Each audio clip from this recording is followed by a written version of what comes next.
Hi guys, and thanks for joining me today here at NASA at Home, where we bring NASA home to you.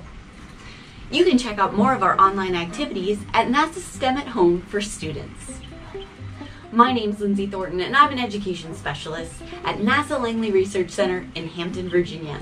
And today is all about sound and aeronautics. Now, you may be thinking to yourself, but it's NASA, and everyone thinks of spacecraft and astronauts and going to the moon. And those are all great, but we are the National Aeronautics and Space Administration. And we are innovators in the world of new designs and experimental aircraft. Our newest, the X-59 Quest, is just inside. Let's take a look.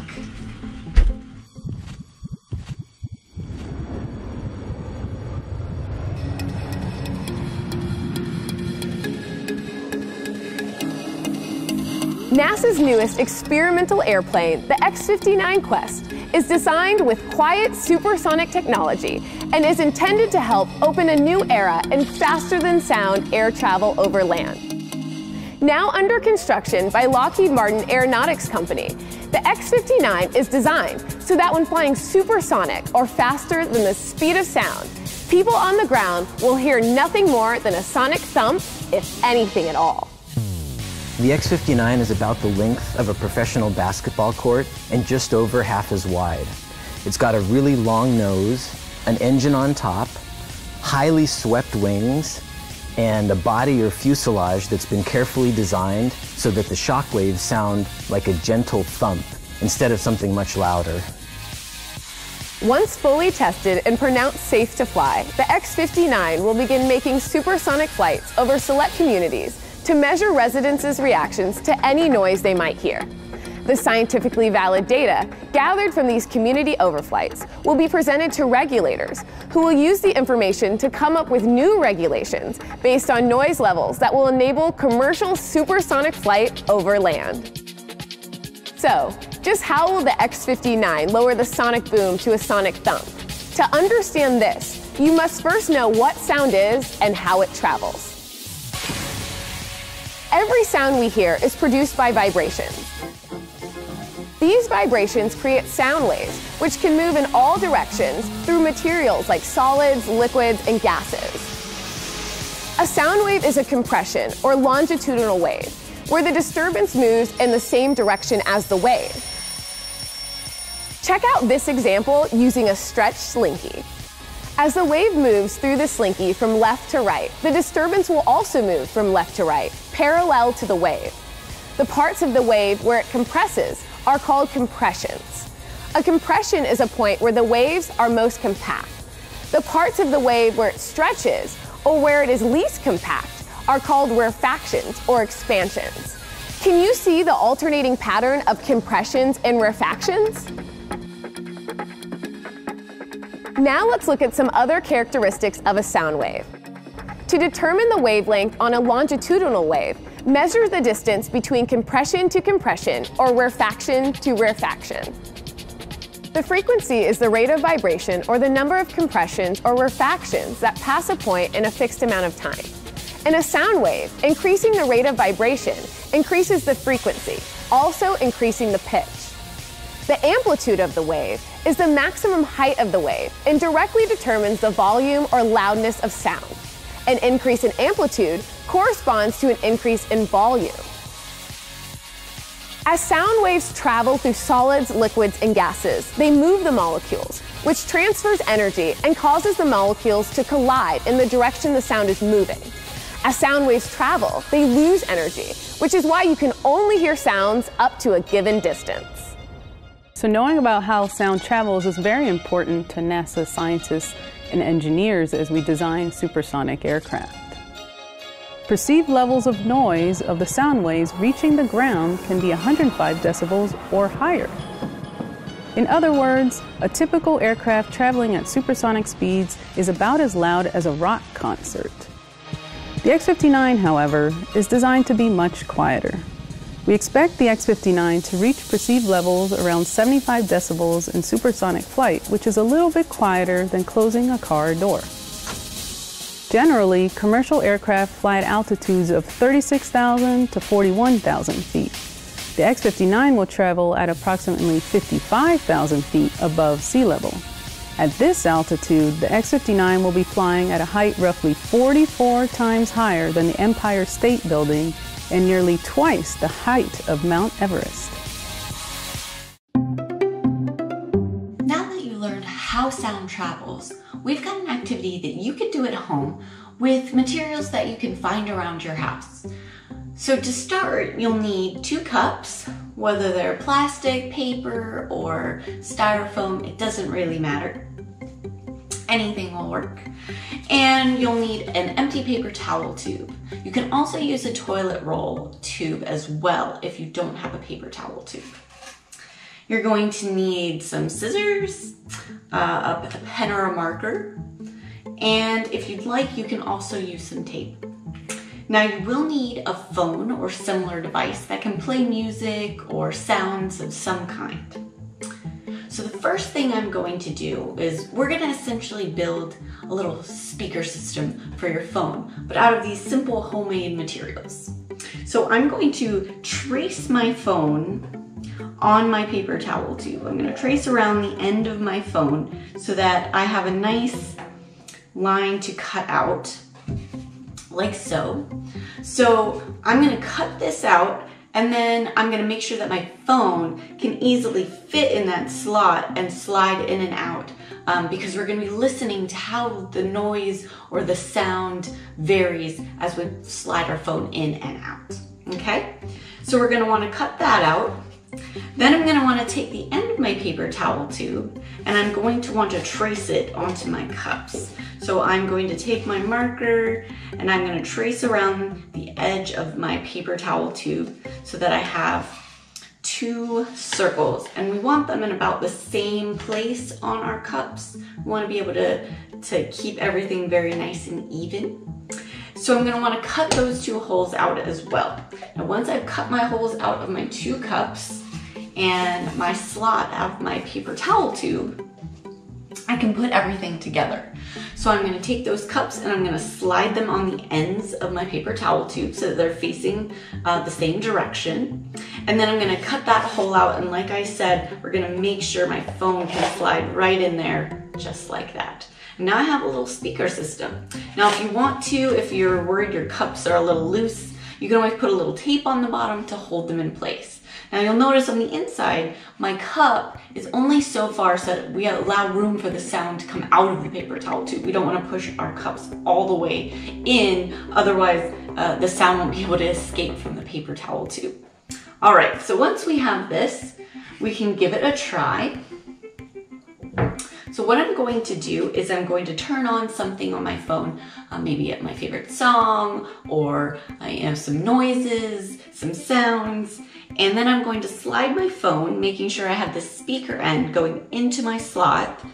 I'm going to slide it in and out, and I'm going to listen and hear the difference between when my phone is in the slot and all of my sound is being directed in the same direction. Those sound waves are being pushed together so that we amplify that sound. But when I pull my phone out, the sound waves can go in all directions, and so it's not as loud to our ears. It doesn't amplify the sound.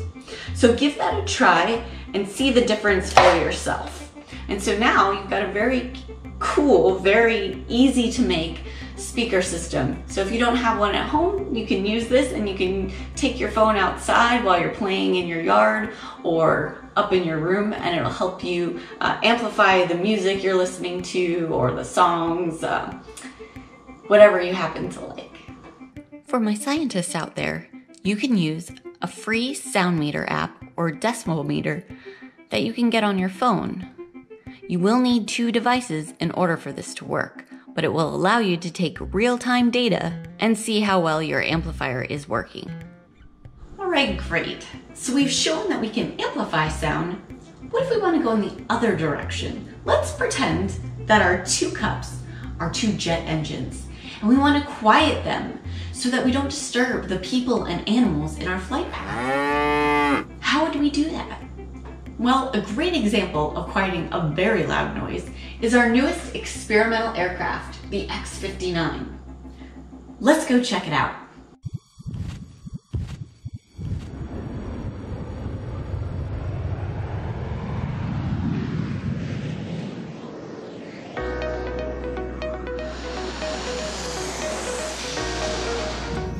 We are surrounded by sound every day. From household sounds like dogs barking and people talking, to noise pollution from highways, industry, and planes, our days have gotten very noisy. NASA is working to reduce some of these unwanted noises. As a leader in aeronautics research, NASA is working to reduce the sounds produced by aircraft. The Low Boom Flight Demonstration, a NASA aeronautics mission, includes the design, building, and testing of the X-59 Quiet Supersonic Technology Aircraft, or X-59 Quest for short. The X-59 will be able to fly at supersonic speeds, faster than the speed of sound, without producing a loud sonic boom. But what is a sonic boom?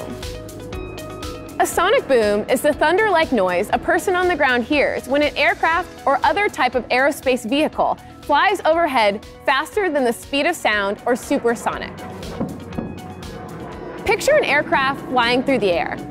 As the aircraft moves, it pushes air out of its way, continuously creating sound waves. These sound waves, or air pressure waves, move away from the aircraft in all directions at the speed of sound, like ripples that form by dropping a pebble in a pond. By increasing the aircraft speed to supersonic, or faster than the speed of sound, the air pressure waves begin to pile up ahead of the airplane and compress, forming shock waves. These are similar to waves that pile up in front of a boat as it moves through water. In the air, the shock waves will move out and away from the aircraft. This creates a sudden change in pressure. The change happens so quickly that when the energy from the shock wave reaches our ears, it's heard as a loud crack of a sonic boom. So how is NASA trying to quiet the sonic boom with the X-59? Let's find out from an X-59 NASA engineer. Well, the X-59 is designed to generate a quiet sonic boom when it flies supersonically. Traditional airplanes that fly supersonically, such as the Concorde or military jets, develop a very loud sonic boom as they fly over the ground. It's very disturbing to people on the ground, and that's a big impediment to being able to just fly commercially all the time supersonically.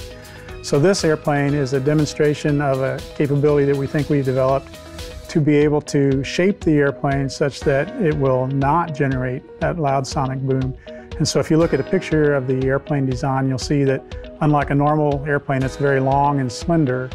And the reason for that is to be able to shape the volume distribution and the lift distribution over the airplane in such a way that the shocks don't all coalesce into a very strong front and rear shocks that make that loud sonic boom. The airplane is designed to fly at a higher altitude for a number of reasons, one of which is the distance away from the ground reduces the noise from the sonic booms. So higher, farther away, it would be quieter. The other is, of course, that the airplane is designed such that the lift distribution over the airplane is what we need at a given angle of attack. And the angle of attack is the wind angle going into the airplane, how it touches the airplane. And so to get that angle correctly at the Mach number we want to fly at, puts you up at 55,000 feet, mid-50s. So the biggest challenge historically has been just in the capability of being able to analyze how the airplane is going to act. We've recently developed the tools to be able to predict how the sonic boom will be produced on the airplane and to be able to trace that to features on the airplane. And then that allows us to design the airplane like you see in the picture, the long, slender airplane that then develops the quiet sonic boom. So the X-59 will quiet the sonic boom to a sonic thump. But what about the planes that you and I fly on every day? How do we quiet their noise? Have you ever heard of a chevron? Probably not, unless you're really into aircraft. But a chevron is a noise-reducing technology that NASA helped to develop and is now being used on commercial jet engines. The noise we hear from jet engines mainly comes from the turbulent air created by two streams of air, one hot, and one cold, mixing at the back of the engine. The air coming out of the jet engine itself is extremely hot, while the air flowing around the outside of the engine case is much cooler. When the stream of hot air leaving the inside of the engine meets the stream of cooler air from the outside of the engine, the air becomes turbulence and noise happens. NASA discovered that the chevrons can smooth out the point where the two air streams meet, reducing turbulence and therefore noise. Alright, let's get back to our amplifier. Remember we said that we were going to pretend that our two cups were two jet engines. And how are we going to reduce the noise from those two jet engines? Well, that's up to you. I challenge you to build two devices to fit on the end of our two cups that will help reduce the noise. But you can't completely block the openings, otherwise our jet won't be able to fly. There won't be any thrust. You can use anything you can find around the house that Mom gives her okay to. Check your recycle bin, things that are being thrown out, and get creative. Did you know that NASA engineers reuse and repurpose materials when designing new aircraft too? The X-59 Quest, while a brand new experimental aircraft, has components from other retired aircraft, some major and some minor, including the landing gear from an Air Force F-16 fighter, a cockpit canopy from a NASA T-38 trainer, a propulsion system part from a U-2 spy plane, and a control stick from an F-117 stealth fighter. Reusing parts is common to NASA when designing new aircraft and spacecraft, as it saves time and money. Now once you've created your devices, give them a try. Did they quiet the noise coming from your amplifier? If so, it's a success. Just remember to try it a couple times to be sure of your success. Even better, use your sound meter app to measure the decibel level to see if you've really quieted the noise coming from your amplifier.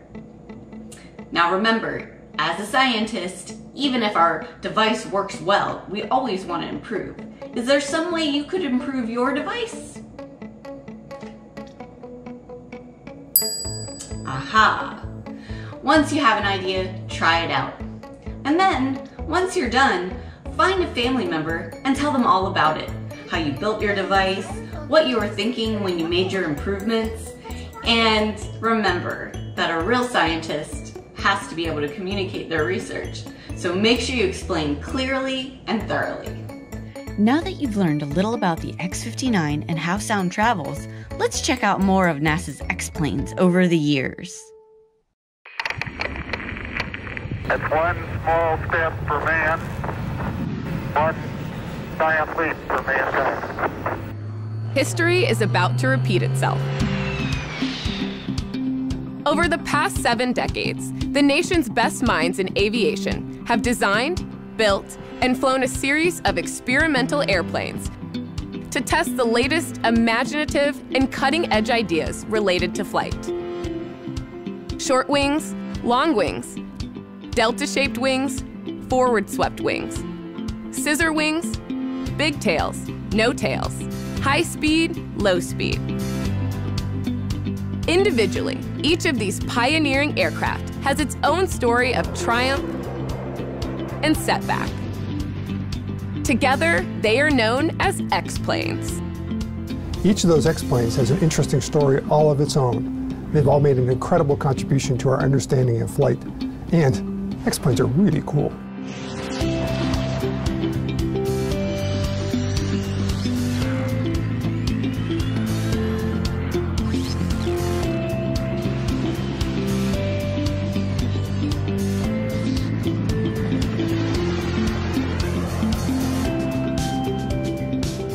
On October 14, 1947, Air Force Captain Chuck Yeager climbed into the bright orange, glamorous Glennis and flew the X-1 into its moment in history. The Bell X-1 was the first plane to fly faster than the speed of sound, thus breaking the sound barrier. Perhaps of all the X-planes NASA has been associated with, none was more cutting edge and became more famous than the X-15 rocket plane. The X-1 It's the most famous because it was the first to go supersonic. But the X-15, it was the most productive of our X-plane programs. Flown between 1959 and 1968, the winged X-15 reached beyond the edge of space at hypersonic speeds, trailblazing design concepts that contributed to the development of the Mercury, Gemini, and Apollo-piloted spaceflight programs. That's one small step for man, one giant leap for mankind. History is about to repeat itself again, and humans will take another giant leap. NASA is building a new generation of X-planes. The first all-electric aircraft, the X-57, will increase fuel efficiency, significantly reduce carbon emissions, and reduce unwanted noises. The newest X-plane, the X-59, will be an aircraft that flies at supersonic speed. But instead of creating the annoying sonic boom, creates a quiet sonic thump. The X-59 aircraft is an exciting addition to a long history of X airplanes, including the X-1 and the X-15. NASA is working with Lockheed Martin to design, build, and flight test the X-59 aircraft.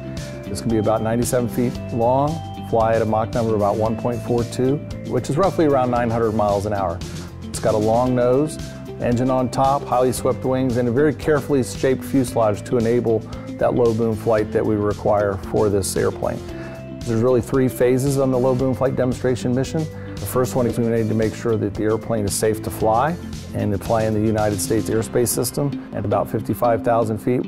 Second of all, we need to do validation flights to show that the airplane can fly in a variety of flight conditions and atmospheric conditions. And then the third phase is really this community response data, where we go out and get the data and provide this data to regulatory agencies such as the FAA so that they can lift the ban on commercial supersonic flight. The success of the X-59 could be the next giant leap for mankind here on Earth. This means one day in the not-too-distant future, you may be flying on a supersonic commercial flight over land, getting where you need to go in half the time. How cool is that? Remember, NASA is with you when you fly. Thanks for joining us, and don't forget to tune in next time we bring NASA home to you. There's also more activities you can do online at NASA STEM at Home. See you next time!